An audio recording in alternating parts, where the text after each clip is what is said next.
gens, nous sommes à l'époque. Le misanthrope de Molière à la croisée des arts. Eh bien moi, je me sens un peu comme Alceste, ce misanthrope là. J'aime pas trop les gens. Ils sont hypocrites. Pardon, ils te font des tels compliments, juste pour se séduire, te faire croire que tu peux tout leur confier, te mettre in the pocket, ils te font leur faux sourire, te disent les choses les plus gentilles de la terre, mais ils n'en pensent pas un seul mot. Et dès que tu as le dos tourné, ils balancent à ton sujet les pires horreurs qu'ils inventent, déforment, amplifient. Tu sais c'est quoi? Je hais les gens, je les déteste de tout mon cœur. Oui, c'est vrai, mais Françoise, tu ne trouves pas que c'est plus agréable de côtoyer quelqu'un qui te sourit, dont les paroles sont douces à l'oreille? Vaut mieux quelqu'un qui te dise bonjour, au revoir, avec le sourire, plutôt qu'un gars qui ne te dresse jamais la parole, qui ne te regarde même pas. Mais voilà, tu parles de politesse, c'est pas bon pareil d'être poli. Bonjour monsieur, bonjour madame, merci, au revoir. Et tout ça, et jouer les hypocrites, un grand fort de flatterie, de flagornerie sucrée, et de belles promesses qui ne seront jamais tenues. Tu trouves ça agréable, toi? L'estime, l'amitié et même l'amour, ça ne s'achète pas. Ah, monsieur le directeur, quelle bonne mine vous avez ce matin. Vous êtes resplendissant. Et cette cravate-là, quelle élégance. Installez-vous ici, mettez-vous à votre aise. Je vais vous préparer un petit café.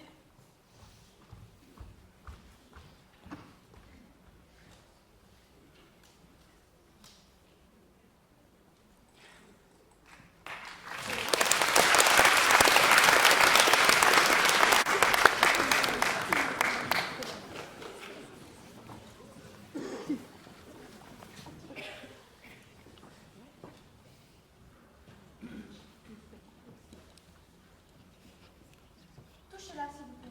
Vous me la promettez, votre amitié? Monsieur, Quoi? Vous y résistez? monsieur, c'est trop d'honneur que vous voulez me faire, mais l'amitié demande un peu plus de mystère, et c'est assurément en profaner le nom que de vouloir la mettre à toute occasion. Avec lumière et choix, cette union veut naître. Avant que nous lier, il faut nous mieux connaître. Et nous pourrions avoir telle complexion que tous deux du marché nous nous repentirions. Parbleu, c'est là-dessus parler en homme sage. Et je vous en estime encore davantage. Souffrons donc que le temps forme des nœuds si doux. Mais cependant, je m'offre entièrement à vous. S'il faut faire à la cour pour vous quelle couverture, on sait qu'auprès du roi, je fais quelques figures. Il m'écoute, et dans tout, il en use, ma foi, le plus honnêtement du monde avec moi. Enfin, je suis à vous de toutes les manières, et comme votre esprit a de grandes lumières, je viens pour commencer entre nous ce beau lieu, vous montrer un sonnet que j'ai fait depuis peu, et savoir s'il est bon qu'au public je l'expose. Monsieur, je suis malpropre à décider la chose. Veuillez m'en dispenser. Pourquoi? J'ai le défaut d'être un peu plus sincère en cela qu'il me faut. C'est ce que je demande, et j'aurai lieu de plainte si m'exposant à vous pour me parler sans fin, vous alliez me trahir et me déguiser rien. Puisqu'il vous plaît ainsi, monsieur, je veux bien.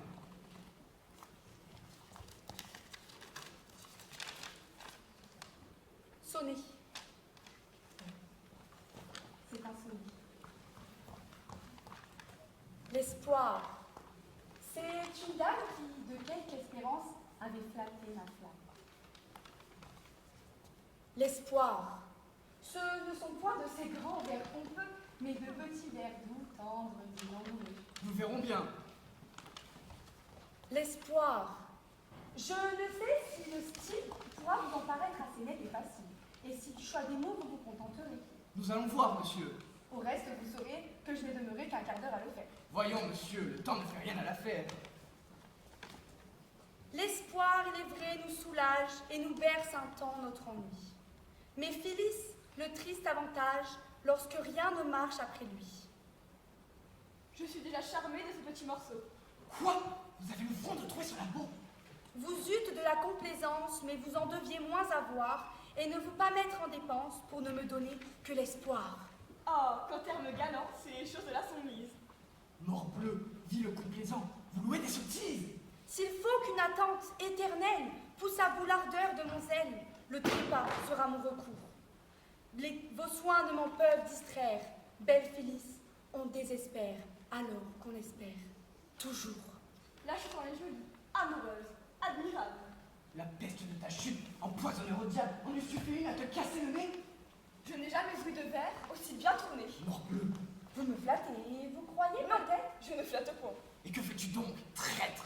Mais pour vous, vous savez quel est notre traité. Parlez-moi, je vous prie, avec sincérité. Monsieur, cette matière est toujours délicate, et sur le bel esprit, nous aimons qu'on nous flatte. Mais un jour, à quelqu'un dont je tairai le nom, je disais, en voyant des vers de sa façon, qu'il faut qu'un galant homme ait toujours grand empire sur les grands empressements qui nous prennent d'écrire, qu'il doit savoir tenir la bride aux grands empressements qu'on a de faire éclat de tels amusements, et que par la chaleur de montrer ses ouvrages, on s'expose à jouer de mauvais personnages. Est-ce que vous voulez me déclarer par là que j'ai tort de vouloir... Je ne dis pas cela, mais pour ne point écrire, je lui mettais aux yeux, comme dans notre temps, cette soif à gâter de fort honnêtes gens. Est-ce que j'écris mal?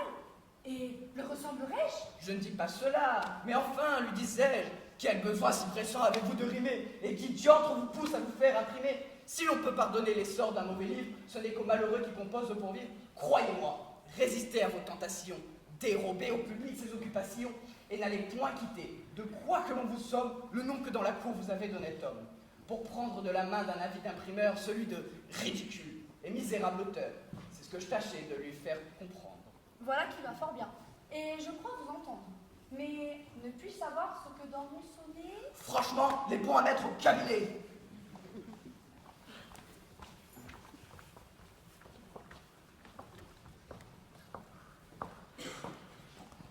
Mais de tout l'univers, vous devenez jaloux. C'est que tout l'univers est bien reçu de vous. C'est ce qui doit rasseoir votre âme effarouchée, puisque ma complaisance est surtout s'épancher. Et vous auriez plus lieu de vous en offenser si vous me la voyez sur un seul ramassé. Mais moi que vous blâmez de plus Mais moi que vous blâmez de tant de jalousie, qu'ai-je plus que tous? Madame, je vous prie. Le bonheur de savoir que vous êtes aimé, Et quel lieu de le croire à mon cœur enflammé? je pense, qu'ayant pris le soin de vous le dire, un aveu de la sorte a de quoi vous suffire. Mais qui m'assurera que dans un même instant, vous n'en disiez peut-être aux autres tout autant? Certes, pour un amant, la fleurette est mignonne, et vous me traitez là de gentille personne. Eh bien, pour vous ôter d'un semblable souci, de tout ce que j'ai dit, je me dédise ici, et rien ne saurait plus vous tromper que vous-même. Soyez content. Morbleu, faut-il que je vous aide?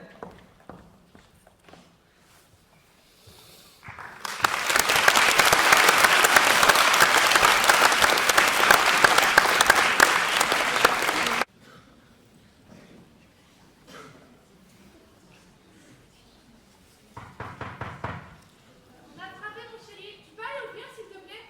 Ok, je vais.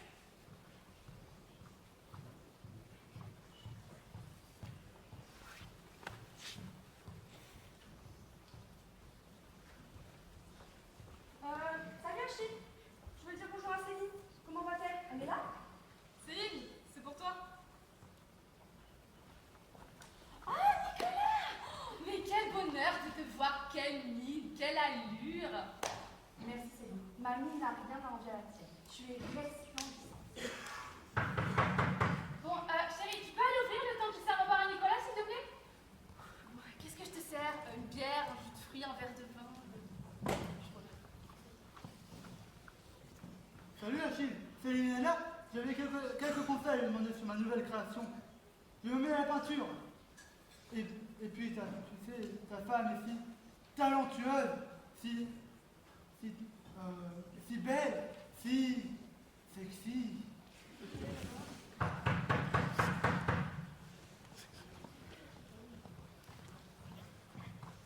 Salut Achille, je vais passer voir Céline. Vraiment charmante.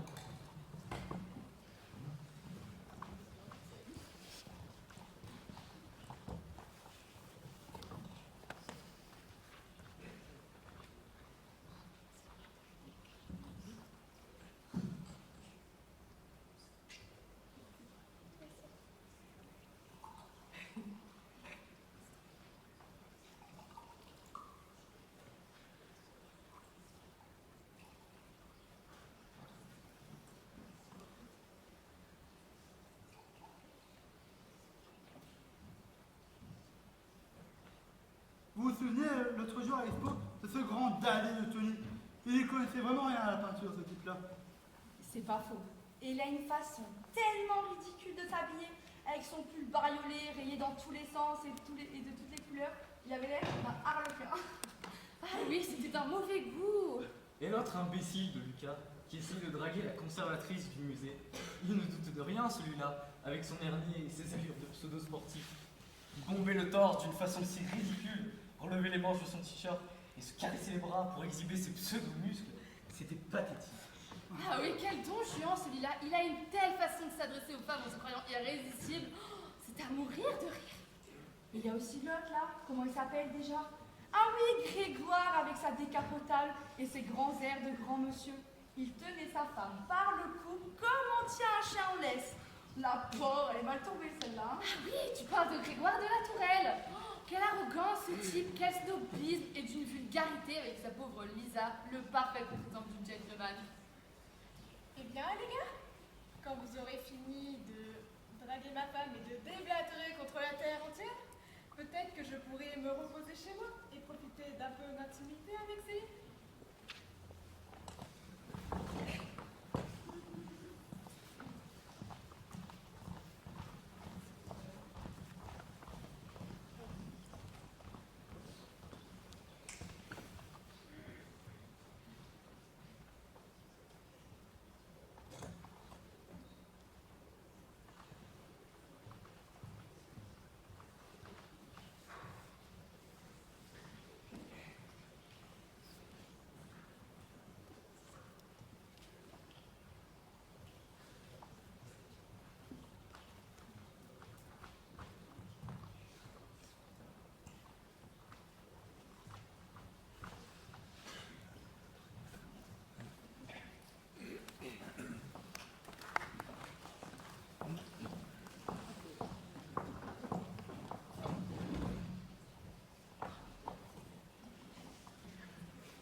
On fait assez de cas de son oncle d'Alice. Qu'en dites-vous, madame?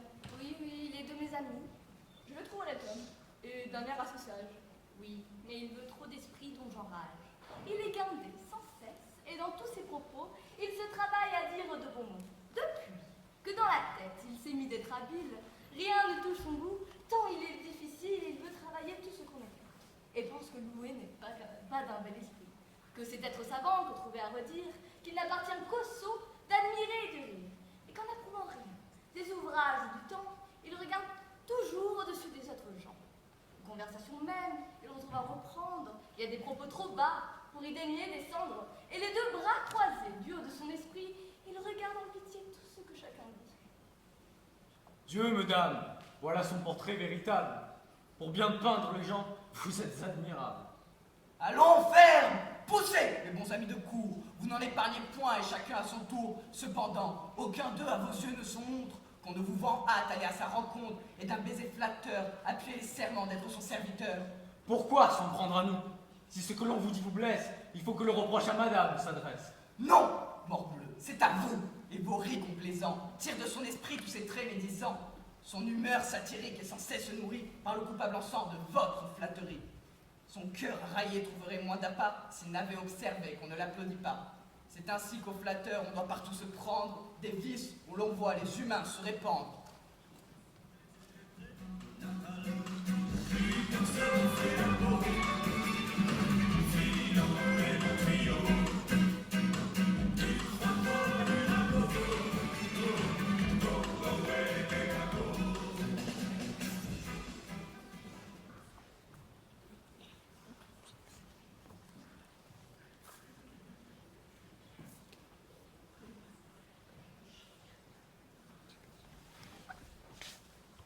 Waouh, Céline! J'adore ton nouveau rouge à lèvres, il est ravissant.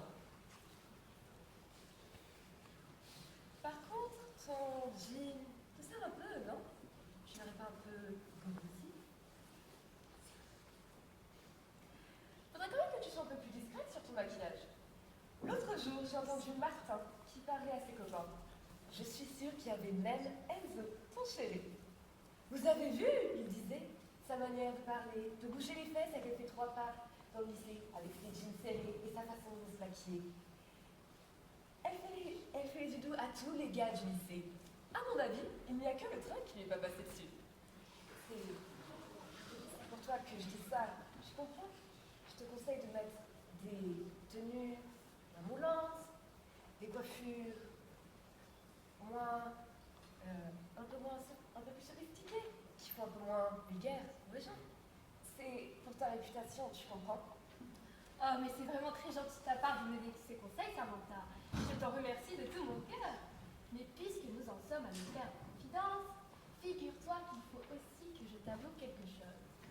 L'autre jour, au conseil de classe, tu sais, monsieur Germain, le prof d'anglais que tu trouves si chou, il a parlé de toi. Il a dit, cette élève est vraiment agaçante, avec son air toujours guindé, cette attitude toujours hyper fermée, toujours hyper sérieuse, et sa façon de vouloir donner des leçons à tout le monde. Pas étonnant qu'elle n'ait aucun ami. Tu m'en veux pas de te dire ça, pas vrai, Sam? C'est pour ton bien, il faudrait que tu trouves un peu plus, que tu sois plus sympa avec les autres, plus souriante. Mais c'est vrai qu'avec ton physique et ta façon de t'habiller, ça doit pas être évident pour toi, ma pauvre Sam.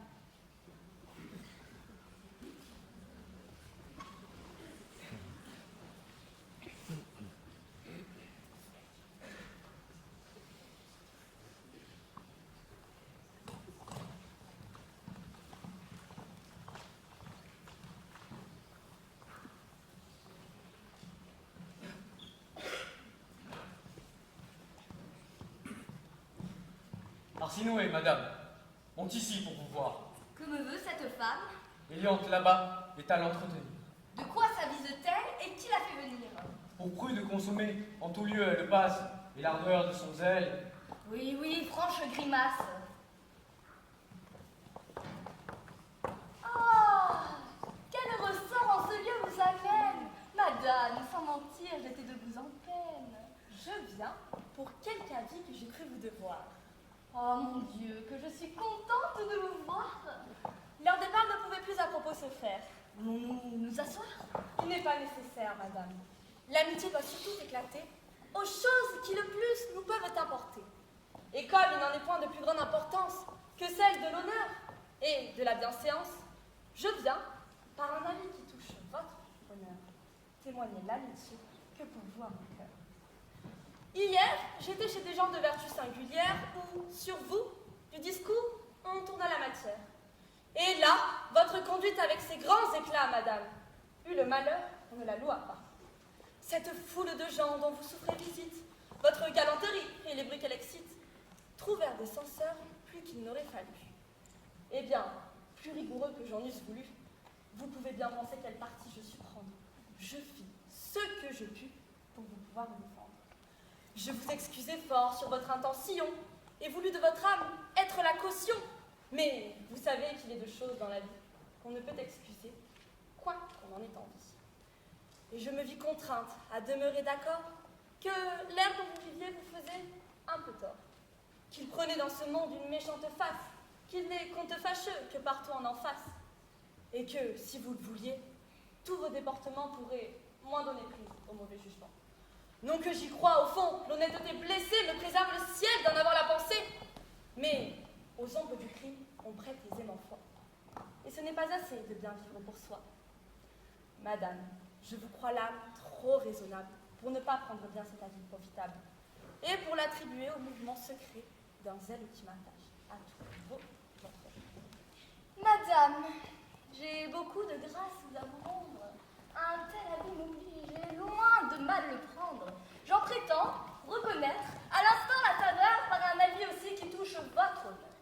Et comme je vous vois vous montrer, mon ami, en m'apprenant les bruits que de moi l'on publie, je veux suivre, à mon tour, un exemple si doux, en vous avertissant de ce qu'on dit de vous. En un lieu, l'autre jour, quelques gens ont dit des choses mal sur vous. Cette affectation d'un grave extérieur, vos discours éternels de sagesse et d'honneur, cette hauteur d'estime où vous êtes de vous, et ces yeux de pitié que vous jetez sur tous, vos fréquentes leçons et vos aigres censures sur des choses qui sont innocentes et pures.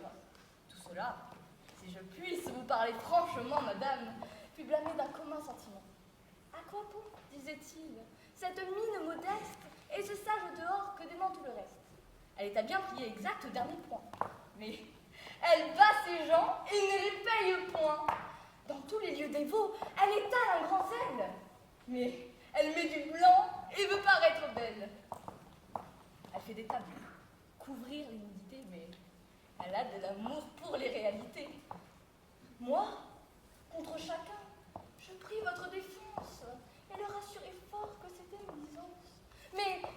sentiments combattirent le mien. Et leur conclusion fut que vous feriez bien de prendre moins de soin des actions des autres et de vous mettre un peu plus en panne des vôtres. Madame, je vous crois aussi trop raisonnable pour ne pas prendre cet avis profitable et pour l'attribuer qu'au mouvement secret d'un zèle qui m'attache à tous vos intérêts. À quoi qu'en reprenant, on soit assujetti, je ne m'attendais pas à cette répartie. Madame, je vois bien parce qu'elle a d'aigreur que mon sincère avis vous a blessé au cœur. Au contraire, madame, et c'est l'honnêteté sage, ses avis mutuels, ses remises en usage, on détruirait par là, traitant de bonne foi ce grand aveuglement où chacun est pour soi. Il ne tiendra qu'à vous, qu'avec le même zèle, nous continuions cet office fidèle. Et nous dirons entre nous ce que nous entendrons, vous de moi et moi de vous.